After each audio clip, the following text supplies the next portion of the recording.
সরিষার মধ্যে ভূত আছে, অতএব ভূত তাড়াতে পারবে না এই সরকার। ব্যর্থতার দায় যখন স্বীকার করলেন, তখন কি এই সরকারের আর ক্ষমতায় থাকার কোনো নৈতিকতা থাকে?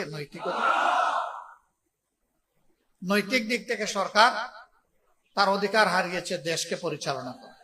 একটু আগে বিশেষ অতিথি বলে গেলেন, জাতীয় সংসদে বিরোধী দলীয় হুইপ জনাব রফিকুল ইসলাম খান সাহেব, যে এই বিভাগের মন্ত্রণালয়ের যিনি দায়িত্বে, তিনি গদিতে বসেই বলে দিলেন, যদি সমঝোতার ভিত্তিতে কিছু নেওয়া হয় তাইলে এটাকে চাঁদা বলা যাবে না।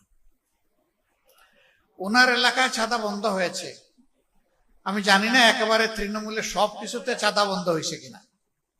চাঁদা বন্ধ করবে না বলে ইতিমধ্যে তারা ঘোষণা দিয়েছে। তাদেরই একজন হুইপ, তিনি বলেছেন যে কোনো দেশ থেকে যে কেউ আসলেও এই দেশে চাঁদাবাজি বন্ধ হবে না। তবে তারেক রহমানের সরকার চেষ্টা করতেছেন এটাকে কিছু নিচে নামাইয়া আনা, মানে এইটার মাধ্যমেও দ্বিতীয় দফা চাঁদাবাজিকে জাতীয় সনদ বা স্বীকৃতি দেওয়া হবে। 1 কোটি 1.5 কোটি মানুষকে তারা চাকরি দিবেন, তাই না? তো অনেকে বলে যে চাকরি তো দিয়েই দিয়েছেন, আর দেওয়া লাগবে কেন? টেম্পু স্ট্যান্ডের চাকরি কি চাকরি, এটা বুঝেন তো আপনারা? চাকরি তো হয়ে গেছে। এই চাকরি তো আমাদের জনগণ চায় না, এই চাকরিকে এই দেশের জনগণ ঘৃণা করে।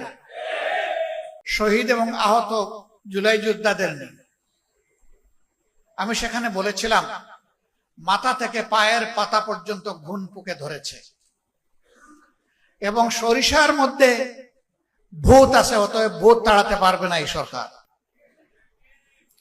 ধন্যবাদ জানাই তাদের দলীয় একজন সিনিয়র নেতা কালকে বলেছেন যে আমরা হতাশ, 5 মাসের এই সরকারের সময় দুর্নীতি বন্ধ করা যায়নি, বরঞ্চ দুর্নীতি বৃদ্ধি পেয়েছে। তিনি বলেছেন, এটা আমার কথা না। তার বাসায় সবাই দুর্নীতিতে লিপ্ত, একজন ছাড়া, তিনি তারেক রহমান সাহেব। আমি বুঝলাম না, তারেক রহমান সাহেব প্রধানমন্ত্রী, তিনি চান না, অথচ দুর্নীতি সবাই করে, এটা কিভাবে হলো? আমরা দেখি তার ইশারায় সবকিছু চলে, তাহলে তার ইশারায় এটা বন্ধ হয় না কেন?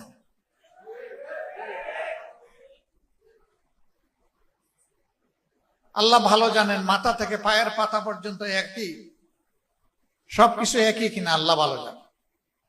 আমরা দেখতে পাচ্ছি একই। ব্যর্থতার দায় যখন স্বীকার করলেন, তখন কি এই সরকারের আর ক্ষমতায় থাকার কোনো নৈতিকতা থাকে? নৈতিক দিক থেকে সরকার তার অধিকার হারিয়েছে দেশকে পরিচালনা করে।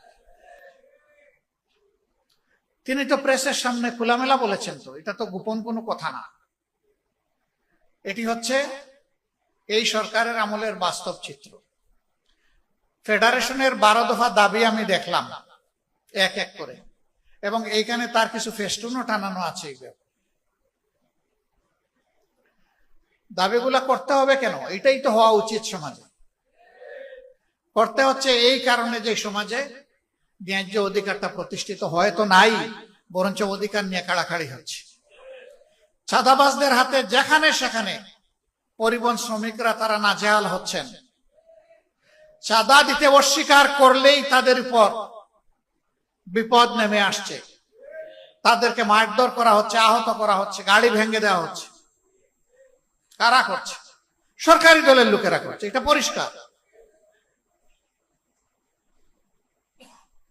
আমরা আপনাদের দাবির সাথে সম্পূর্ণ একমত, এবং আমরা পরিষ্কারভাবে বলতে চাই, এই বাংলাদেশ থেকে ইনশাআল্লাহ ভূত তাড়ানো হবে।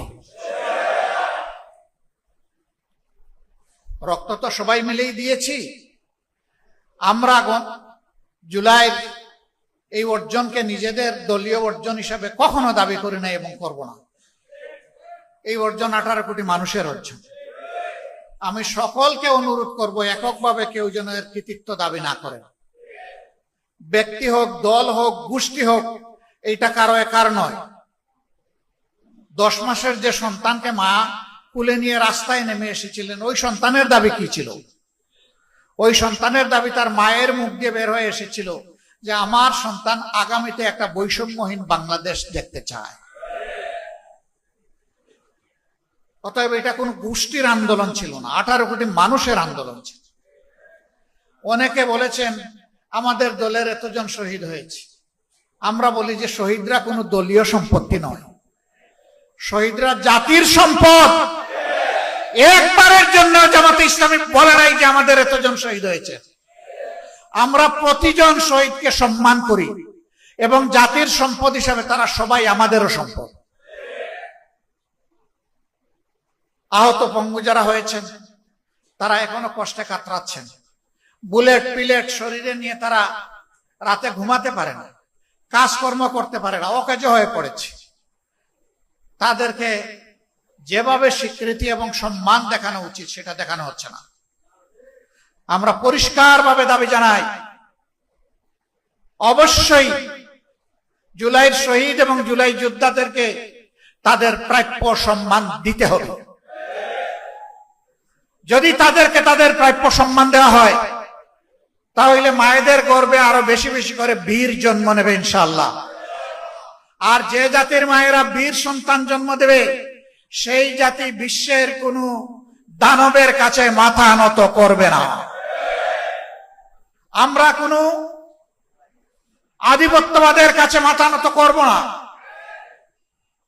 অনেকে আমাদেরকে পার্টি নন গ্রাটা, মানে তাদের দেশে এই পার্টিকে তারা বরণ করবে না বলে ঘোষণা দিয়েছে। আমরা এগুলা কেয়ার করি না। আল্লাহ তাআলা বাংলাদেশে জন্ম দিয়েছেন, এই বাংলাদেশের লাভ ক্ষতি হচ্ছে আমাদের লাভ ক্ষতি।